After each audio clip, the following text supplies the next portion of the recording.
অনেক ব্যস্ত আমরা। এই দুনিয়ার পুরো জীবনটা এটা হচ্ছে লালসাময় একটা জীবন। লোভ, মরিচিকা, মায়াজাল, এই মায়াজালে আমরা আটকে আছি। ফলে মৃত্যুর কথা আমরা ভুলে গিয়েছি। পাগলের মতো ছুটছি, আরো টাকা লাগবে, আরো খ্যাতি লাগবে, আরো যশ লাগবে, আরো দাপট লাগবে। আমার এত টাকা দিয়ে কি হবে? এত সম্পদ দিয়ে কি হবে? এত ব্যস্ততা দিয়ে কি হবে তোমার? স্টপ, থামুন, অনেক হয়েছে, আন্না, থামুন। Take a rest, take a breath and think about death. Think that you have to go back to your Lord. একটু বসেন না, একটু ভাবেন যে আমাকে চলে যেতে হবে, চলে যেতে হবে। এই কোলাহল, এই ব্যস্ততা, এগুলো থাকবে, থাকবো না আমি। সাইয়েদনা ওমর ফারুক বলেছেন, মুতু ক্বাবলা আন তামুতু, মরার আগে একবার মরো। হাসিবু ক্বাবলা আন তুহাসাবু আলাইকুম, তোমার হিসাব নেওয়ার আগে তুমি একবার নিজের হিসাবটা করো না। কাগজ বের করে একটু লিখো না কি কি ভালো কাজ করছিলা, যেগুলো দিয়ে নাজাতের ওয়াসিলা হতে পারে।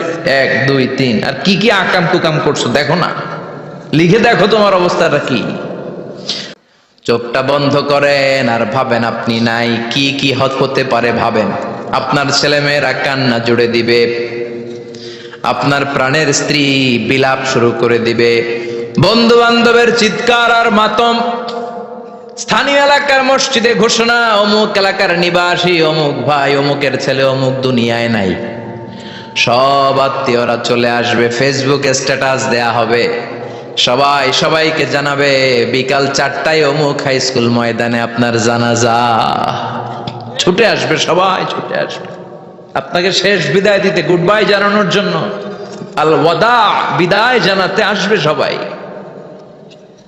4 তাকবীর দিয়ে আপনার জানাজা হবে, অশ্রুসিক্ত জানাজায় আপনার বিদায় হবে। কাঠের খাটিয়ার মধ্যে করে কাঁধে তুলে আপনার কবরে নেওয়া হবে। আগে থেকে খুঁড়ে রাখা কবরটার মধ্যে আপনারে বিছিয়ে দেয়া হবে। বাঁশের কচি দিয়ে তার উপরে মাটির চাপা দিয়ে সব চলে যাবে। ভাবেন না একবার চোখ বন্ধ করে, this is the circle of life, this is the nature of life. এটা সবার হবে, আমার হবে, আপনার হবে। এত মায়া, এত ভালোবাসা কই যাবে? কেউ থাকবে না, সবাই আপনার অন্ধকার কবরে রেখে দিয়ে চলে আসবে।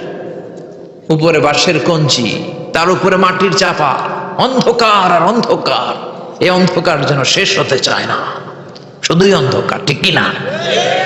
এজন্য আমাদের চলে যেতে হবে। দাদা গেল, চাচা গেল, মামা গেল, আমাদেরকেও যেতে হবে।